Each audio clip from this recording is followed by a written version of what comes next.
Give you a quick demonstration here.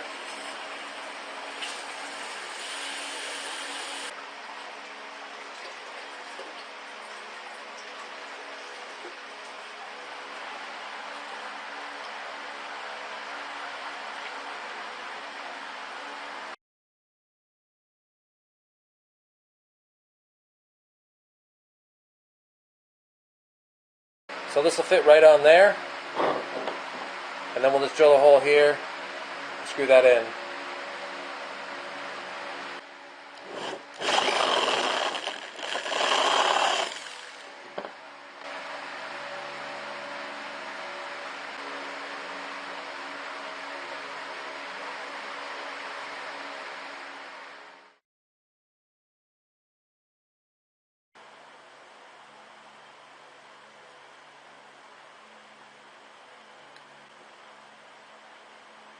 Then add the second one. That should allow for completely smooth water flow, and it'll keep out any of the bits of activated carbon that might try to get through.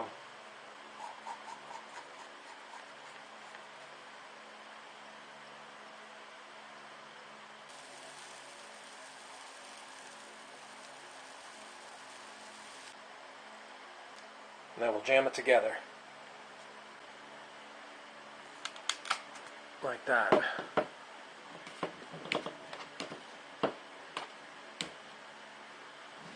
Okay. Alright, here's the big test. I'm going to fill that side of the sink with the tap water, and then we'll pump it through the filter and over to the stainless steel pan. 528, 537.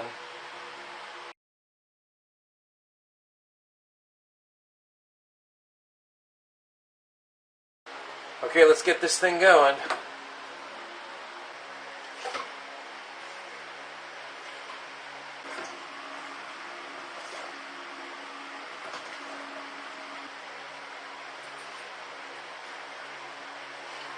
Alright, let's take a look. Alright, let's keep at it.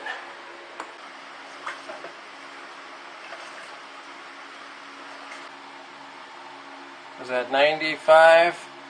That's pretty darn clean water. We started with over 500 ppm. So that's the trick.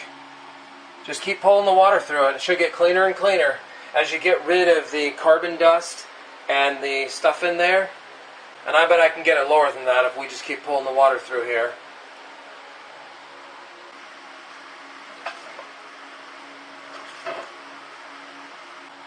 That's great. I got out some of the gravel dust, and then it dropped all the way down to about 50. I guess I got a low of 48. 48 to 60 was about the average. But that's perfect.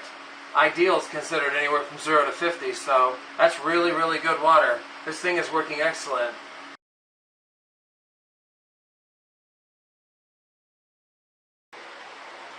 Alright, then when you're done, just pop it open so you can dry out the activated carbon. And that's it. The screen worked good. That is a nice pump, by the way. It's only $5 in Harbor Freight. Or $5.59, I think it was. A couple of quick things, by the way. Don't use plastic on these. They had to be really rugged to drill the threads into the caps. Don't just use an end cap. There's a couple reasons for that. And make sure to use the Teflon tape so this will easily spin open.